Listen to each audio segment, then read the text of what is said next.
एक दिन इनके पिताजी ने कहा, मनु जी ने कहा, पुत्र तुम विवाह करो, क्योंकि तुम्हारा जन्म तो हमने इसलिए दिया है कि सृष्टि का विस्तार हो। मनु जी महाराज के कहने पर प्रियव्रत जी महाराज ने कहा, नहीं पिताजी, मैं संसार के चक्कर में नहीं फंसना चाहता, क्योंकि इस संसार के चक्कर में फंसने पर फिर दोबारा भगवान में मन नहीं लगेगा। तब ब्रह्मा जी महाराज ने आकर समझाया, पुत्र देखो, तुम संसार में रहो लेकिन निरासक्त होकर रहो। संसार बुरा नहीं है, संसार में की हुई आसक्ति बुरी है, संसार में की हुई ममता बुरी है। पैसा बुरा नहीं है, लेकिन उसमें जो की गई आसक्ति है ना, वो बुरी है। संसार में कोई वस्तु भगवान ने ऐसी नहीं बनाई जो बुरी हो, लेकिन उसमें जो हमारी आसक्ति है, जो ममता है, वो बुरा है, वो बुरी है। अब आगे आप महाराज अमरीश जी का चरित्र सुनेंगे। वो सार्वभौम सम्राट थे, लेकिन निरंतर भगवान के भजन में लगे रहते थे। इतने बड़े राजा होकर भी तो संपत्ति ने उनका क्या बिगाड़ दिया। तो श्रेष्ठ भक्तों में गिने गए, जबकि वो तो चक्रवर्ती राजा थे।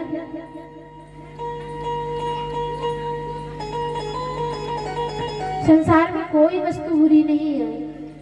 भगवान ने कोई वस्तु अयोग्य नहीं बनाई, बुरी नहीं बनाई, जिसमें हम घृणा करें, ऐसी कोई वस्तु नहीं बनाई।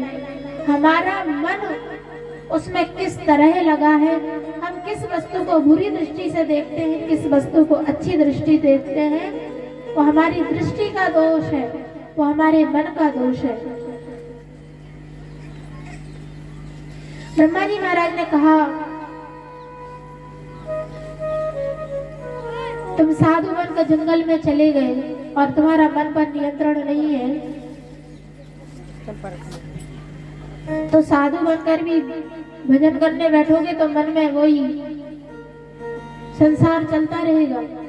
ऐसे संसार छोड़ने से क्या फायदा, ऐसे साधु बनने से क्या फायदा। प्रियव्रत जी महाराज को समझाया।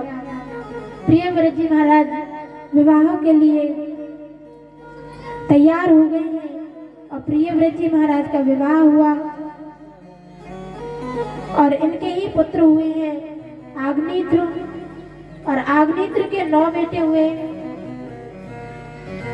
जिनको पृथ्वी के 9 भागों में अलग अलग द्वीपों का राजा बनाया है। और उसके पश्चात इनके ही पुत्र श्री ऋषभ जी महाराज, इनके ही वंश में ऋषभ जी महाराज का जन्म हुआ है, जो साक्षात भगवान का ही स्वरूप है। ऋषभ जी महाराज के 100 पुत्र हुए, जिनमें सभी पुत्रों को उन्होंने भगवत प्राप्ति करा दी है अपने उपदेशों से।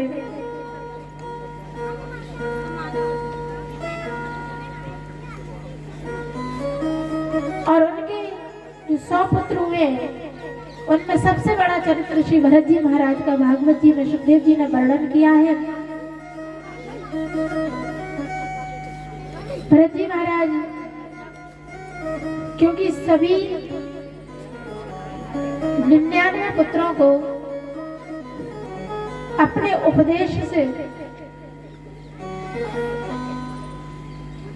श्री ऋषभदेव भगवान ने एकदम संसार से विरक्त बना दिया था।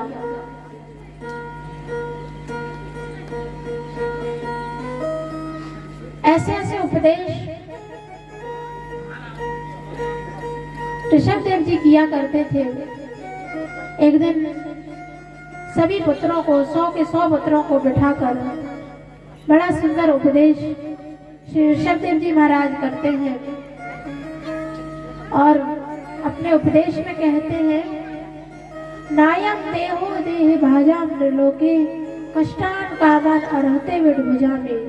तपो दिव्यम तत्रकायेन सत्वम शुद्धे यस्मात् ब्रह्म सौख्यम तनंतम।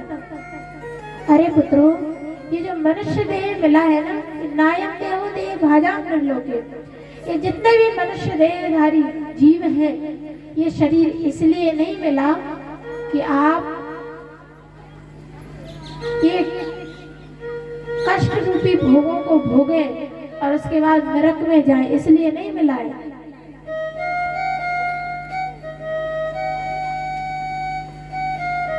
तपो दिव्यम पुत्रकायेन सत्वम, तो किस लिए मिला है पिताजी? अरे शरीर मिला है तो खूब सुख रहा है, भोग ले इससे, और क्या करेंगे इसका? बोले नहीं, तपो दिव्यम पुत्रकायेन सत्वम, इससे तप करो। तो बोले कैसे करें? बोले तप का मतलब ये नहीं है समाधि लगाकर बैठ जाओ। बोले तो तप क्या है? वो दिव्य तप क्या है जिसके लिए भगवान ने शरीर दिया? बोले वो भगवान का नाम है, उसका आश्रय ले लो, एक क्षण के लिए भी भगवान का नाम छूट ना जाए। तपो दिव्यम पुत्रकायेन सत्वम शुद्धे यस्मात् ब्रह्म सौख्यम तनंतम। बोले उस तप को करने से क्या होगा? बोले ब्रह्म सौख्यम तनंतम, उस ब्रह्म सुख की प्राप्ति हो जाएगी आपको कि जहां फिर कभी आपको किसी प्रकार का कष्ट व्यापेगा नहीं। ऐसे ऐसे उपदेश देकर ऋषभदेव जी महाराज ने अपने समस्त पुत्रों को संसार से विरक्त कर दिया। एक पुत्र रह गए श्री भरत जी महाराज। राज्य का भार था ऋषभदेव जी पर। श्री भरत जी महाराज को सौंपकर आप स्वयं जंगल में चले गए हैं।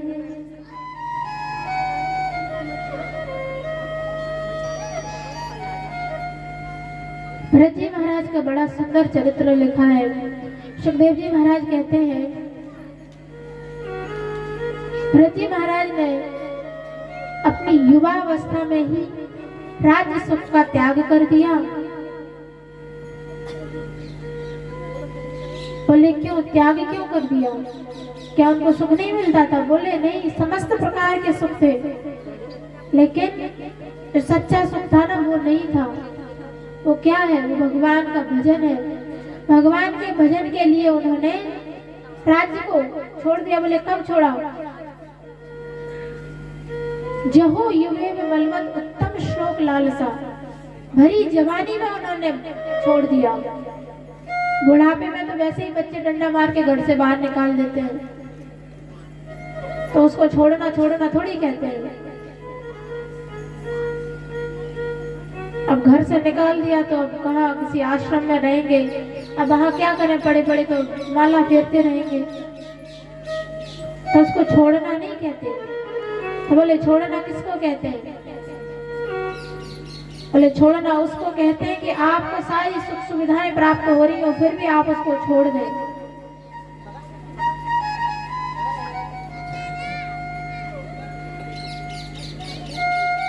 श्री भरत जी महाराज को इतना बड़ा राज्य था, हजारों सैकड़ों रानियां थी, सुयोग्य पुत्र थे।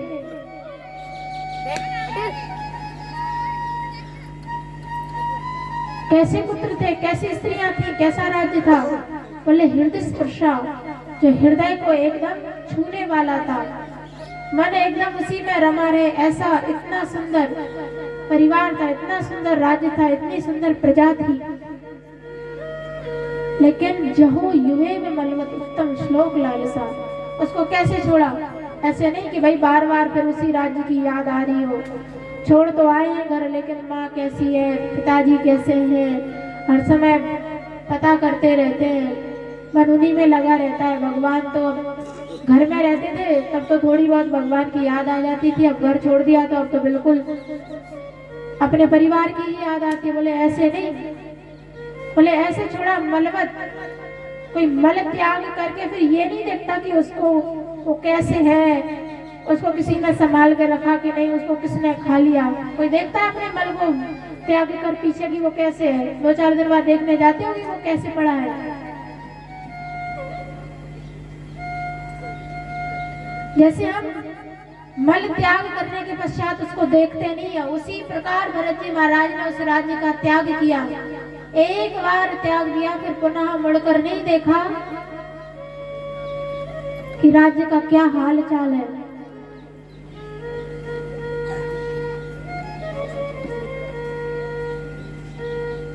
लेकिन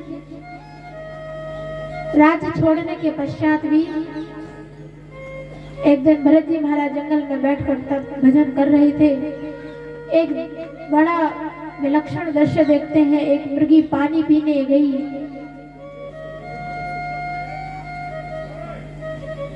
उसने एक सिंह की गर्जना सुनी। सिंह की गर्जना से वो घबराई और घबराकर वो जिस नदी में, जिस छोटे से तालाब में पानी पी रही थी, उसको जोर से उसने छलांग लगाई कि मैं उस पार हो जाऊंगी। हिरणी ने जोर से छलांग लगाई कि वो गर्भवती थी। उसी समय उसका जो गर्भ था वो पात हो गया, गर्भपात हो गया और उसका बच्चा वहीं पर गिर गया और दूसरे पार जाते ही उसके भी प्राणांत हो गया। श्री जड़ भरत जी महाराज यह सब दृश्य देख रहे थे। जड़ भरत जी महाराज को मन में बड़ी पीड़ा हुई। अरे इसका तो कोई नहीं है, इसका पालन पोषण मुझे करना चाहिए। संत है, दयालु है, जीवों पर दया आ जाती है। श्री जड़ भरत जी महाराज को बड़ी दया आई। जड़ भरत जी महाराज ने छोटे से नन्हे वृक्ष को अपने पास रख लिया।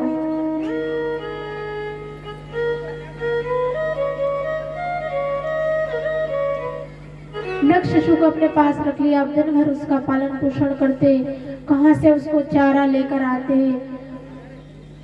कहां से पानी लेकर आते। अब भजन थोड़ा कम होने लगा और वृक्ष में प्रेम अधिक होने लगा।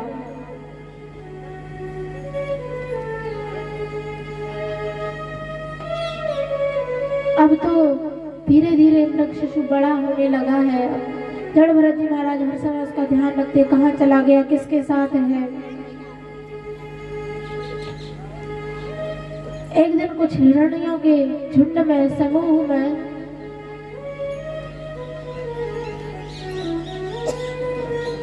वो तो है तो पशु ही,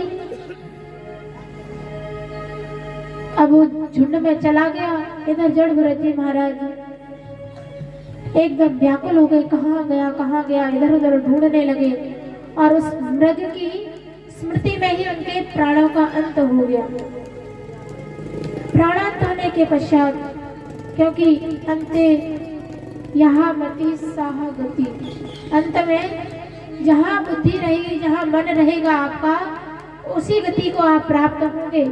अंतिम समय में उनको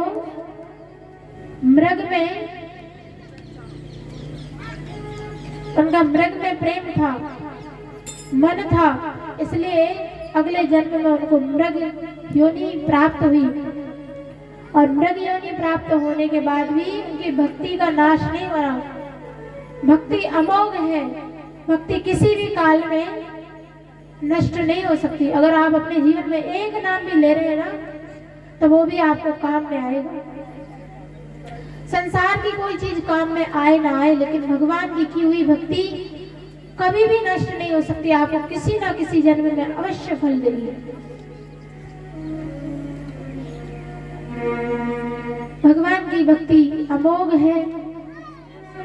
मृग योनि में चले गए हैं, लेकिन फिर भी भगवान की याद है उनको। धीरे धीरे उन्होंने अपने उस मृग शरीर को त्याग किया है और फिर अगला जन्म उनको एक ब्राह्मण के यहाँ हुआ है। ब्राह्मण के घर में उनका जन्म हुआ। अब तो श्री जड़ भरत जी महाराज एकदम विरक्त की भांति उस घर में रहते, क्योंकि जानते थे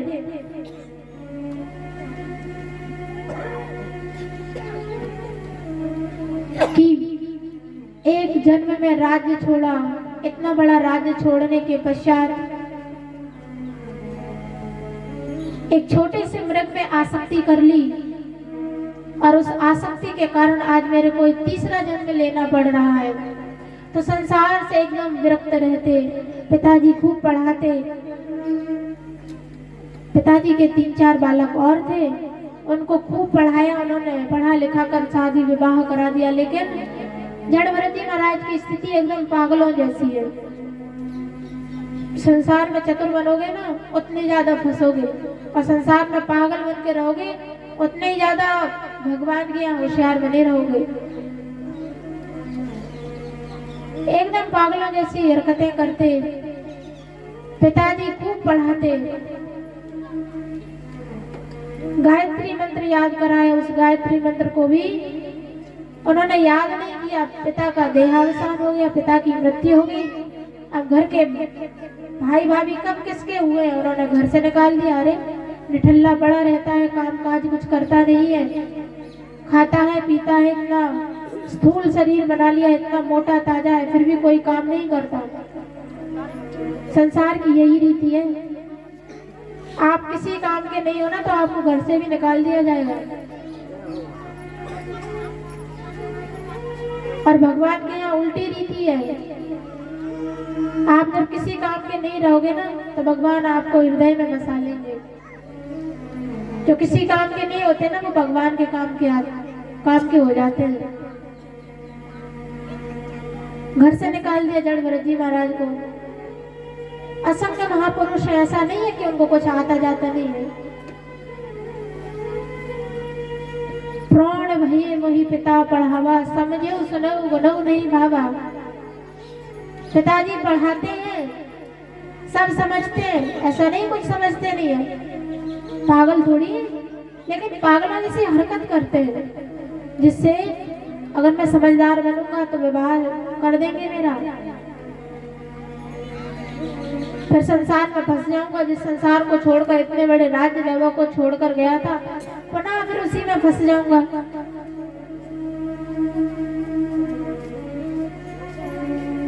और छोड़कर चले गए हैं, घर छोड़कर चले गए,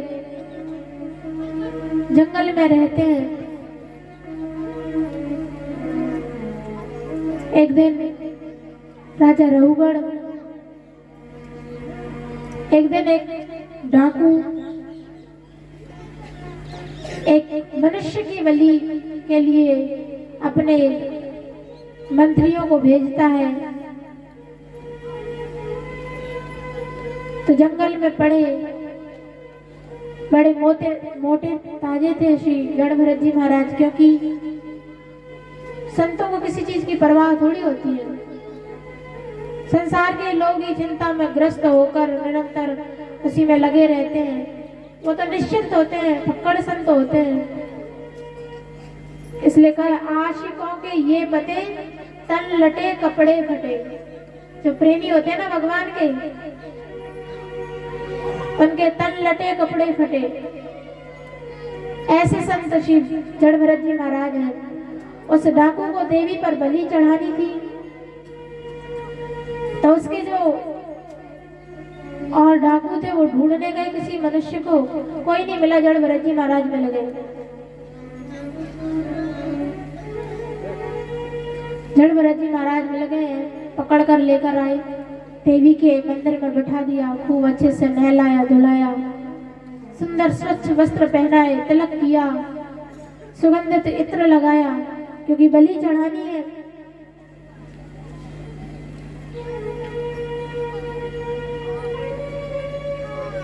अब जड़ भरत जी महाराज सब समझ रहे हैं, लेकिन कुछ बोले नहीं। जैसे ही डाकू ने तलवार उठाई है श्री जड़ भरत जी महाराज को मारने के लिए, उसी समय देवी के शरीर में दाह उत्पन्न हो गया, अग्नि जलने लगी और देवी अपनी प्रतिमा को फोड़कर बाहर आ गई और उसके हाथ से तलवार लेकर सारे डाकुओं का सिर धड़ से अलग कर दिया और उनके सर को लेकर खेलने लगी देवी। क्यों? क्योंकि भक्त अपराध से देवी भी डरती है। भक्तों का अपराध देवी भी डरती है भक्तों के अपराध से, इसलिए क्योंकि भक्तों का अपराध भगवान क्षमा नहीं करते।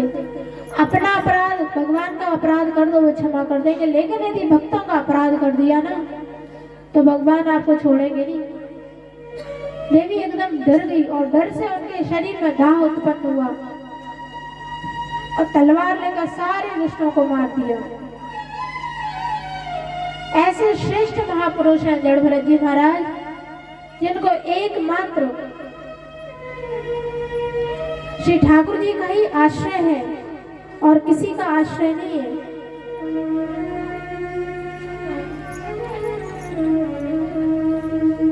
एक दिन जड़ भरत जी महाराज अपनी मस्ती में घूम रहे थे। राजा रघुगढ़ जाता है, अब 4 कहार पालकी में ढोकर ले जा रहे थे।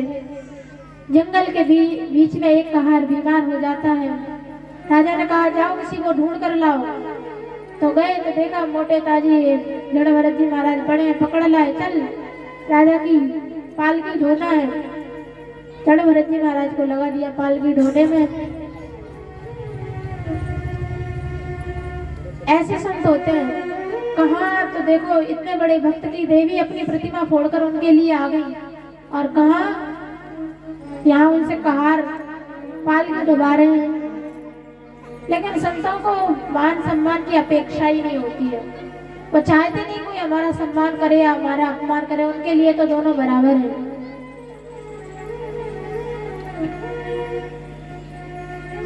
जड़ भरत जी महाराज अपनी मस्ती में चल रहे हैं, पालकी ढोते हुए। बीच बीच में कहीं कीड़ा आ जाता है, कहीं चींटी आ जाता है, तो कोई जीव मेरे कारण से मर ना जाए इसलिए उछल जाते बीच बीच में। राजा को बड़ा क्रोध आया। राजा ने कहा अरे ये कैसी उद्दंडता है, मैं पालकी में राजा हूँ, बैठा हूँ, और तुम लोग ठीक से चलते नहीं। कहारों ने डर के मारे कहा महाराज हम लोग तो ठीक ठाक चल रहे हैं, पर ये अभी जो नया कहार लिया है ना यही उद्दंडता दिखा रहा है। थोड़े और आगे चले और जड़ भरत जी महाराज की मस्ती में कोई कमी नहीं, वो तो अपनी मस्ती से चल रहे। राजा को बड़ा क्रोध हुआ। राजा ने कहा अरे दुष्ट, तो ये नहीं जानता है कि मैं राजा हूँ, मैं तुझे किसी भी प्रकार का दंड दे सकता हूँ।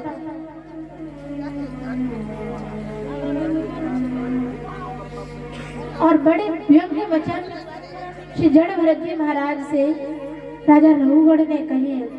जड़ भरत जी महाराज मोटे ताजे हैं। राजा रघुगढ़ कहता अरे लगता है बड़े दुबले पतले हो, तुमसे चला नहीं जाता, लगता है कई दिन से तुमने भोजन नहीं किया। अरे अरे ये कहार तो, इन कहारों पर तो वजन ही नहीं है, तुम ही सारा वजन ढो रहे हो। बड़े व्यंग्य वचन बोले। अब संतों की कृपा देखिए आप, जब जड़ भरत जी महाराज ने अपने जीवन में कभी नहीं बोला, उनकी मृत्यु की स्थिति आ गई तो भी उन्होंने बोला नहीं था कुछ। उनको घर से निकाल दिया तब भी नहीं बोला। पिताजी पढ़ाते पढ़ाते मर गए तब भी नहीं बोले। लेकिन आज राधे राधे गोविंद गोविंद राधे राधे राधे गोविंद गोविंद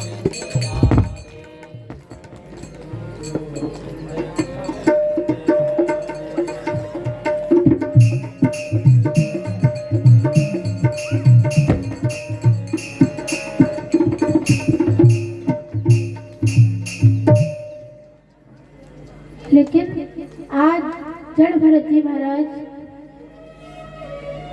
राजा रघुगढ़ के कल्याण के लिए इतना सुंदर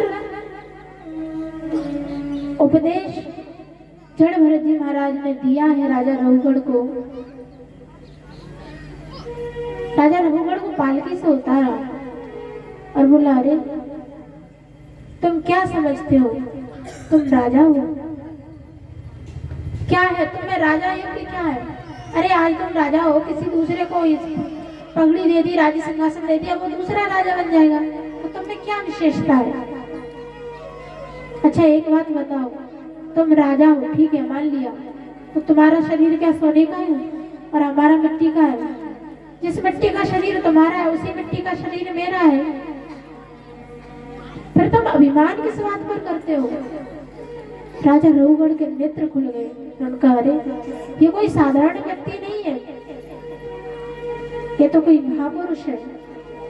चरण पकड़ लिए।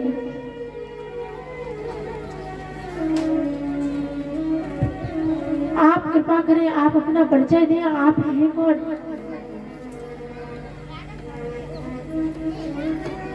मैं किसी से नहीं डरता, लेकिन नंचंती दूरादपि शुक्लपाणि, भक्त अपराध से तो भगवान शंकर भी डरते हैं। किसी को भगवान नहीं छोड़ते भक्त अपराध करने पर। आप कृपा करें, मुझे बताएं आप कौन हैं? तब श्री जड़ भरत जी महाराज ने बड़ा सुंदर उपदेश उनको दिया है। और आज जीवन में पहली बार श्री जड़ भरत जी महाराज बोले हैं कि देखो, जब तक आप भक्तों की शरणागति ग्रहण नहीं कर लेते, तब तक आपके जीवन में यह अहंकार बना रहेगा कि आप राजा हैं। आप किसी भी शास्त्र का अध्ययन कर ले, लेकिन जब तक आप संतों की शरणागति नहीं ग्रहण करेंगे, भक्तों की शरणागति नहीं ग्रहण करेंगे, तब तक आपके मन में और आप में दीनता नहीं आ सकती। तब तक आप अभिमान लिए रहेंगे, और जब तक मन में अभिमान है, तब तक आपको भगवत प्राप्ति हो ही नहीं सकती। न विक्रियातात यदा विकारो। इसलिए किसी सच्चे संत की शरण ग्रहण करो, नहीं तो अभी तुम इसी मोह में फंसे रहोगे कि आप राजा हो, मैं बहुत बड़ा चक्रवर्ती सम्राट हूँ। अरे इस चक्रवर्ती सम्राट होने से, श्रेष्ठ पदवी प्राप्त होने से आपके जीवन की महत्ता नहीं है। आप किसी सच्चे संत की शरण ग्रहण करिए और उससे सत्संग प्राप्त करिए। मही यसा पाद रजोभिषेकम, किसी महापुरुष के चरण रज में अपने मस्तक को झुकाइए, और जब तक उसके चरणों की रज में आपने स्नान नहीं किया, उसके मुख से आपने सत्संग नहीं सुना, तब तक आपको भगवान की प्राप्ति नहीं हो सकती। और जिस दिन आपको सत्संग मिल गया और उसकी चरण रज मिल गई, उसी दिन आपको भगवत प्राप्ति हो जाएगी। इसलिए कहा सत्संग ही भगवान से मिलाने वाला है। अगर भगवान से मिलना है तो किसी संत की शरण में जाइए और उससे सत्संग लीजिए।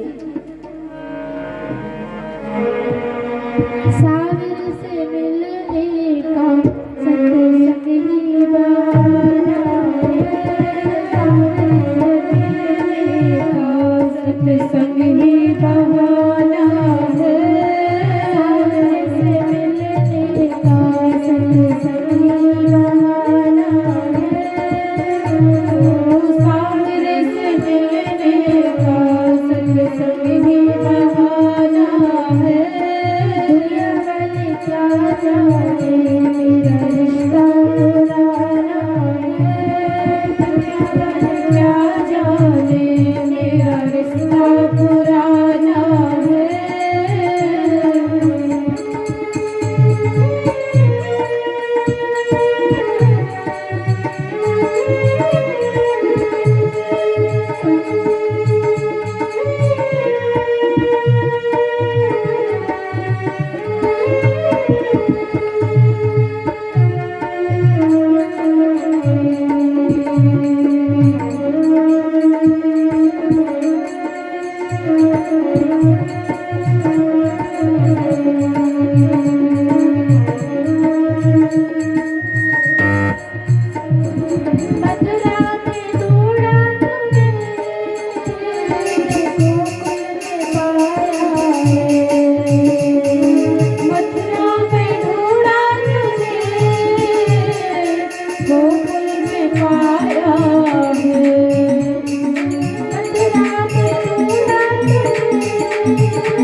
मेरे शाम का बसेरा है।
दुनिया वाले क्या जाने मेरा रिश्ता पुराना